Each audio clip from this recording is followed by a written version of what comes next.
Well, we've started our arrowhead hunt. We're on a good start if you're looking for chips. Daughter's got a good eyeball. She found a lot of multi-color worked chips, but so far nothing. Maybe a little bit of a, not sure if this is a worked blade.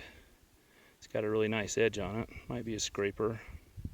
But anyway, we'll keep looking, and if we see anything, we'll get back with you. Alright, my dad says he found something. I think he's pulling my leg.